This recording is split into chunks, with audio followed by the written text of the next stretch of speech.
परिवार का जो विवाद है वो हर जगह का एक बहुत बड़ा समस्या है, और उसमें सबसे बड़ा जो विवाद जो चल के आता है वो होता है संपत्ति का विवाद, प्रॉपर्टी का विवाद।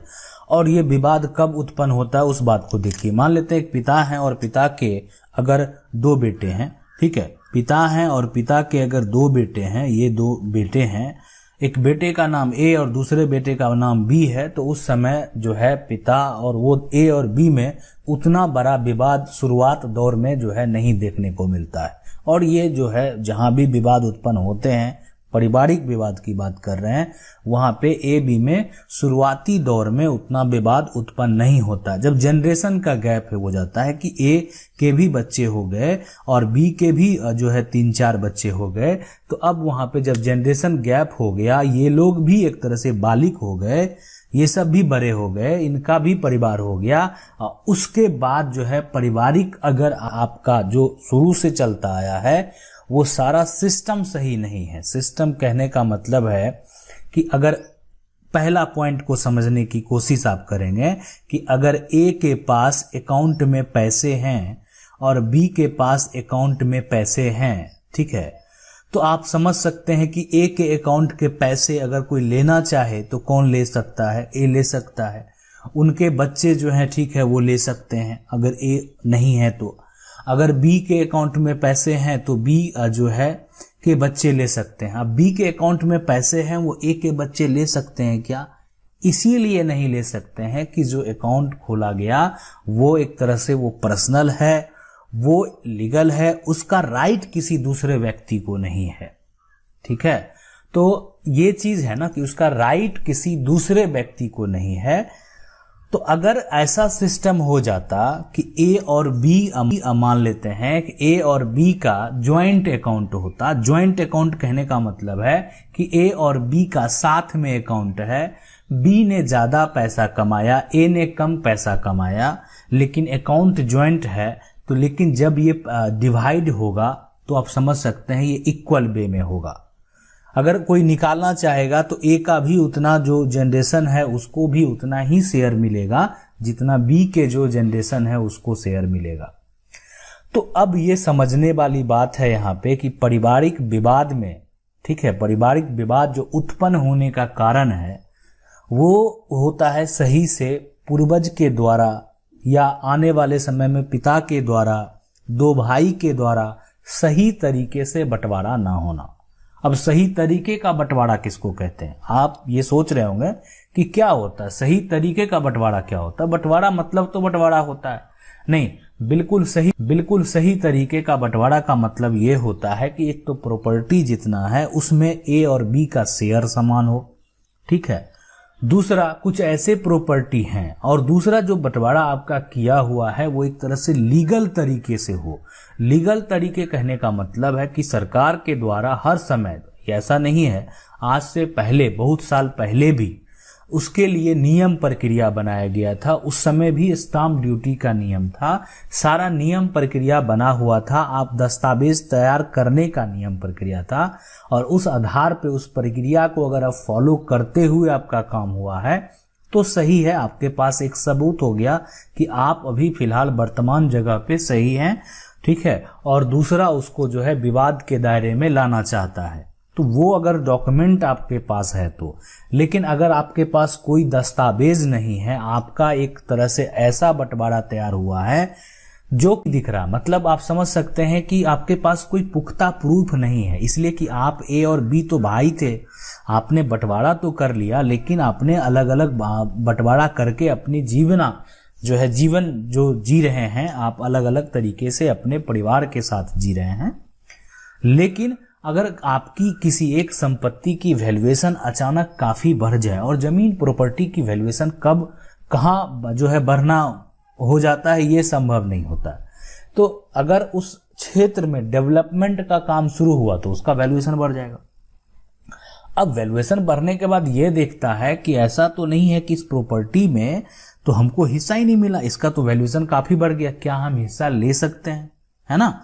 या कुछ लोग जो है बी, अगर मान लेते हैं ए के प्रॉपर्टी का वैल्यूएशन बढ़ गया तो बी पे वैसे कुछ लोग उनके सपोर्ट करने लगेंगे ताकि ए और बी का विवाद हो। समाज में ऐसे लोगों की भी कमी नहीं है, तो लोगों की भी कमी नहीं है।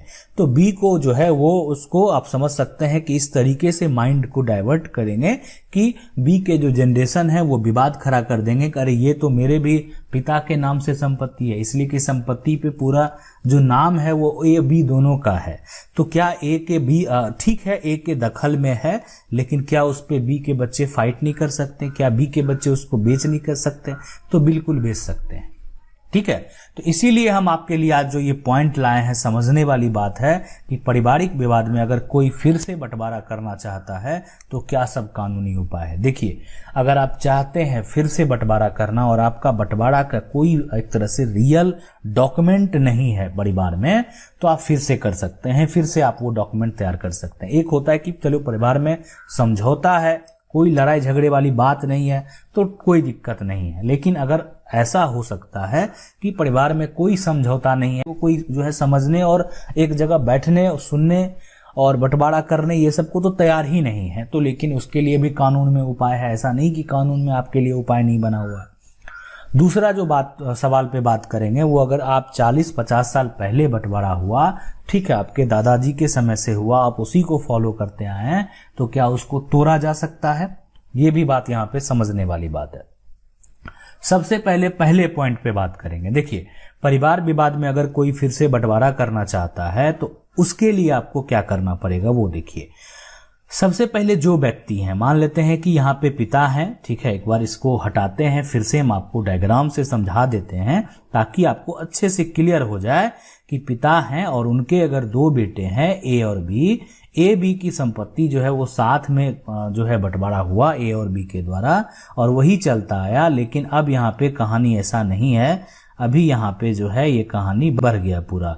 इसके जो है सी और डी हैं और इसके जो है ई एफ और जी और एच है। समझ सकते हैं कितना बंटवारा हुआ। अब इसमें से मान लेते हैं कि किसी को हो सकता आपत्ति हो जाए, एच को आपत्ति हो जाए और एच को आपत्ति हो जाए कि उनको ए की जो है संपत्ति से वो ये फाइट करें कि सही तरीके से इनके बड़े जो है पिता के द्वारा जो है, या समझ सकते हैं जो बड़े पापा बोल सकते हैं या उनके जो चाचा हैं, तो जो भी हैं, तो उनके द्वारा सही से उनको हिस्सा नहीं मिला। इसके लिए एच उस कोर्ट में जाके फाइट करते हैं और ई एफ जी को भी पार्टी बनाया जाता है और लेकिन उस पार्टी का समर्थन भी एच को मिल जाता है। बात समझने वाली बात है कि एच जो है एच अपना जो है एक तरह से ये केस फाइल करता है और उसमें सबको नोटिस करेगा, सी को भी करेगा, डी को भी करेगा कि हमको सही तरीके से हिस्सा नहीं मिला, इसलिए कि एक प्रॉपर्टी का वैल्यूएशन बढ़ चुका है और पूरी जो शुरू से चलती आई है वो ए बी के नाम पे। कौन कैसा कब निकल जाए ये कहना मुश्किल है। उसके बाद सब सारे पार्टी को जब नोटिस किया जाएगा तो उसमें ई एफ जी ये तो इसी के भाई हैं, तो इनके द्वारा समर्थन कर दिया जाता है। सही बात है, कोई वैल्यूएशन बढ़ जाए तो क्यों ना सी और डी का हिस्सा जो है ले लिया जाए, है ना। अब ये जो है 6 पार्ट में डिवाइड करने वाली बात हो जाएगी। तो इसके लिए कोर्ट में प्रक्रिया है, आप बिल्कुल कर सकते हैं। अगर ए बी के नाम से संपत्ति चलता आया है और आपको लग रहा है कि आपको सही से हिस्सा नहीं मिला है, तो कोर्ट में पार्टीशन सूट एक है जो कि पूरे खतियान पे आप ऐसा बोल सकते हैं कि आपको सही तरीके से हिस्सा नहीं दिया गया, आपके पास जो जमीन दिया गया उसका कोई भी वैल्यूएशन नहीं है, आपको मतलब जो जमीन का जो दिया गया वो जो है एक तरह से उनके पास जो जमीन का वैल्यूएशन है, दोनों के वैल्यूएशन में फर्क है। उसके लिए पार्टीशन सूट जो है आप कर सकते हैं। पार्टीशन सूट मतलब फिर से बंटवारा, जमीन को देखते हुए, जमीन को समझते हुए समान तरीके से सबको डिवाइड करके कोर्ट से बंटवारा का जो है वो कागज तैयार करना। तो बिल्कुल आप फाइल कर सकते हैं और आप जीत भी सकते हैं, जीतेंगे भी। इसलिए जीतेंगे कि अगर कोई भी पुख्ता पुराना सबूत नहीं है अवेलेबल, और देखिए पुराना सबूत का मतलब ये नहीं होता कि आप एक दस्तावेज लेके चले जाएंगे कि हाँ यही मेरा सबूत है। वहां भी उस समय भी ये ऐसा प्रक्रिया था, नियम था, और अगर आप नियम के तहत सारा काम किए होंगे तो कोई तरह का दिक्कत आपको नहीं होगा। अब रही कि अगर 40-50 साल पहले बंटवारा हुआ तो क्या तोड़ा जा सकता है। देखिए 40-50 साल पहले बंटवारा हो या मान लेते हैं 100 साल पहले बंटवारा हो, बिल्कुल तोड़ा जा सकता है अगर वो उसके लिए कोई भी प्रूफ नहीं है। अब देखिए कोई भी जमीन का मान लेते हैं बंटवारा पुराना में भी अगर देखा जाए, पुराने के अनुसार से भी उस समय भी दोनों का अलग अलग जमाबंदी कायम है है ना, नए से भी उसी आधार पे है, तो ये तो पुख्ता साबित होता है कि पहले बंटवारा हुआ और उसी आधार से फिर आगे भी चलता आया है। तो बहुत ऐसी चीजें हैं जिसको ऐसा नहीं है कि आप 40-50 साल पहले का बंटवारा है तो तोड़ भी सकते हैं और नहीं तो नहीं भी तोड़ सकते हैं। तो डिपेंड करता है आपके सबूत के आधार पे, आपका पिछला रिकॉर्ड के आधार पे। अगर आपका पिछला रिकॉर्ड भी ज्वाइंट है, आपका अगला रिकॉर्ड भी ज्वाइंट है, तो आप इजिली वे से आप जो है न्यायालय में अपना पक्ष रखने में विफल होंगे और आप केस हार जाएंगे। आशा करते हैं वीडियो अच्छा लगा होगा। वीडियो अच्छा लगा तो लाइक जरूर कर दीजिएगा। चैनल को अगर पहली बार देख रहे हैं सब्सक्राइब करके जो बेल आइकन है उसको जरूर दबा लीजिए। मिलते हैं